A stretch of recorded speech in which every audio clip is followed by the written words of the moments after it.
SNDP യോഗം general secretary Vellappally Natesan ഇതാദ്യമല്ല. മുസ്ലിം വിരോധം കൊണ്ട് കേരളത്തിലും എങ്ങനെ രാഷ്ട്രീയം കളിക്കാമെന്നതിൽ BJPയെ തോൽപ്പിക്കാനുള്ള പടക്കുതിപ്പിലാണ് ജനറൽ സെക്രട്ടറി. മലപ്പുറം പ്രത്യേക രാജ്യമാണെന്നും പ്രത്യേക ആളുകളുടെ സംസ്ഥാനമാണെന്നും ഈഴവ സമുദായ അംഗങ്ങൾ ഭയന്നു കഴിയുകയാണെന്നും പ്രസംഗിച്ചത് 3 മാസം മുൻപാണ്. അന്ന് വ്യാപകമായ പ്രതിഷേധം ഉയർന്നപ്പോൾ യോഗം ജനറൽ സെക്രട്ടറി തിരുത്തി എന്ന് തോന്നുന്ന രീതിയിൽ ചിലത് പറഞ്ഞൊഴിഞ്ഞു. അതിലും ഗുരുതരമാണ് ഇപ്പോഴത്തെ പുതിയ പ്രസംഗം. മുസ്ലിങ്ങൾ പ്രൊഡക്ഷൻ കൂട്ടുകയാണെന്നും കേരളത്തിൽ മുസ്ലിങ്ങൾ ഭൂരിപക്ഷമാകും എന്നുമാണ് വെള്ളാപ്പള്ളി പറയുന്നത്. എത്ര അവഹേളനത്തോടെയാണ് ആ സംസാരം എന്ന് നോക്കൂ. മലബാറിന് പുറത്ത് തിരുക്കൊച്ചിയിലും മുസ്ലിം ലീഗ് സീറ്റ് ചോദിക്കും. മുഖ്യമന്ത്രി സ്ഥാനമാണ് ലീഗ് ലക്ഷ്യമിടുന്നത്. ഇപ്പോൾ ഈഴവർ ഒന്നിച്ചാൽ കേരളം ആരു ഭരിക്കണമെന്ന് തീരുമാനിക്കാം. ഇത്രയുമാണ് വെള്ളാപ്പള്ളി നടേശൻ പറഞ്ഞതിന്റെ പൊരുൾ. സ്പോട്ട്ലൈറ്റ് ആരംഭിക്കുകയാണ് വെള്ളാപ്പള്ളി നടേശന്റെ ഇസ്ലാമിനെ പേടി. മകൻ BDJS എന്ന പാർട്ടി ഉണ്ടാക്കിയിട്ടും ഈഴവരുടെ വോട്ടുകൾ ഒന്നൊന്നായി BJPയുടെ പെട്ടിയിൽ വീഴുന്നില്ല. ഈ കണ്ടെത്തലിൽ നിന്ന് ആരംഭിക്കുന്നതാണ് കോട്ടയത്തെ വെള്ളാപ്പള്ളി നടേശന്റെ പ്രസംഗം. ഈഴവർ ഒന്നിച്ചു നിൽക്കണം എന്ന് പറഞ്ഞതിന് അർത്ഥം ഇത്രയേ ഉള്ളൂ: എല്ലാ ഈഴവരും എന്റെ മകന്റെ പാർട്ടിയിൽ ചേരണം. ഡേറ്റയും ഡീറ്റെയിൽസും വെച്ച് മറുപടി പറഞ്ഞിട്ട് ഒരു കാര്യവുമില്ലാത്ത വിഷയമാണ്.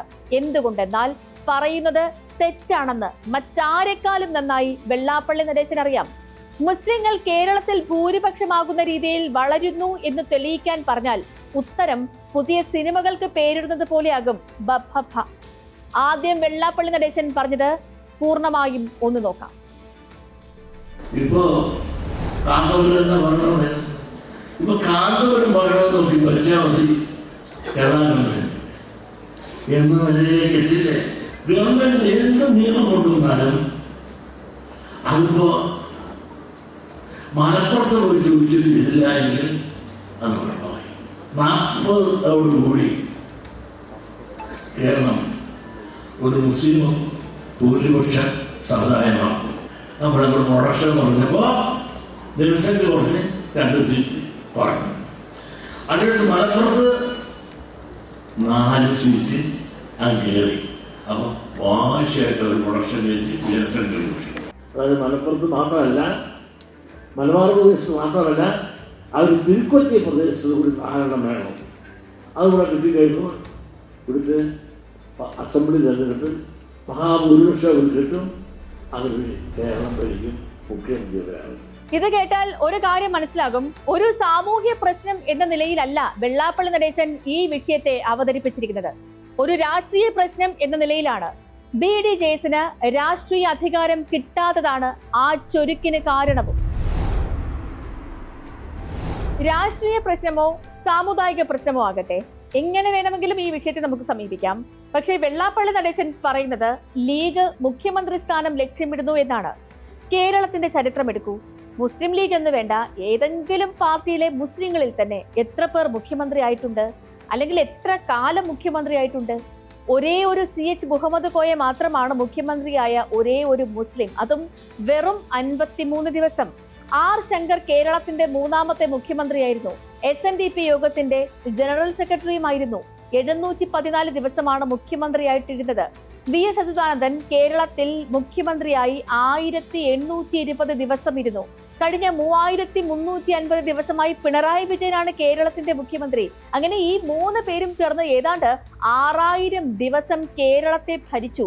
അവിടെയാണ് വെറും 53 ദിവസം മാത്രം ഭരിച്ച മുസ്ലിം ലീഗിന് മുഖ്യമന്ത്രി ഉണ്ടാകും എന്ന് ഭയക്കുന്നത്.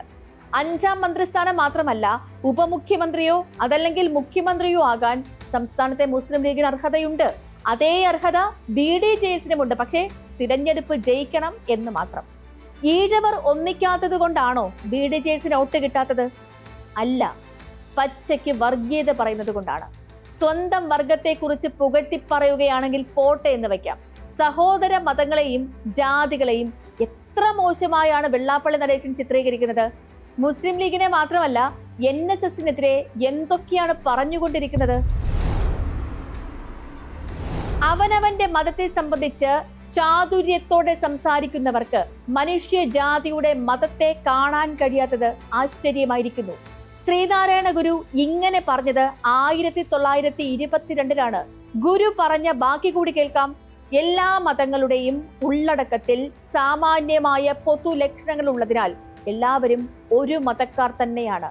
സാഹോദര്യത്തിന് മുഹമ്മദ് മതവും സ്നേഹത്തിന് ക്രിസ്തു മതവും മുഖ്യത കൽപ്പിക്കുന്നു. ഇത് രണ്ടും ഉൾക്കൊള്ളാതെ ഹിന്ദു മതത്തിന് നിലനിൽപ്പില്ല. ഗുരു ഇത് പറഞ്ഞ വർഷം കൂടി നമ്മൾ ശ്രദ്ധിക്കണം. 1922 മലബാർ കലാപം കഴിഞ്ഞ് ഒരു വർഷമായിട്ടേ ഉള്ളൂ. അപ്പോഴാണ് മുഹമ്മദ് മതം സാഹോദര്യത്തിന്റെ മതമാണെന്ന് ശ്രീനാരായണ ഗുരു പറഞ്ഞത്. അതുപോലെ ക്രിസ്തു മതം സ്നേഹത്തിൻ്റെതാണെന്നും.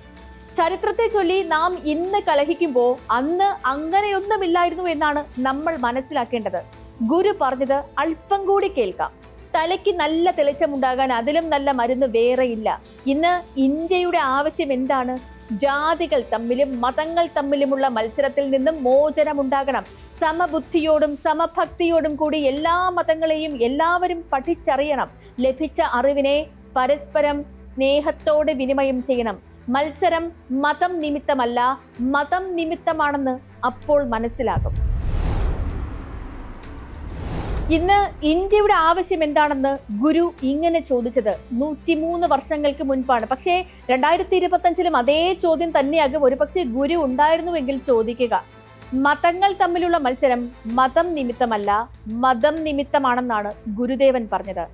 മതം പൊട്ടിയൊഴുകുകയാണ്. അത് വെള്ളാപ്പള്ളി നടേശന്റെ മാത്രമല്ല, മകന്റെ പാർട്ടിക്കൊപ്പമുള്ളവർക്ക് കൂടിയുണ്ട്.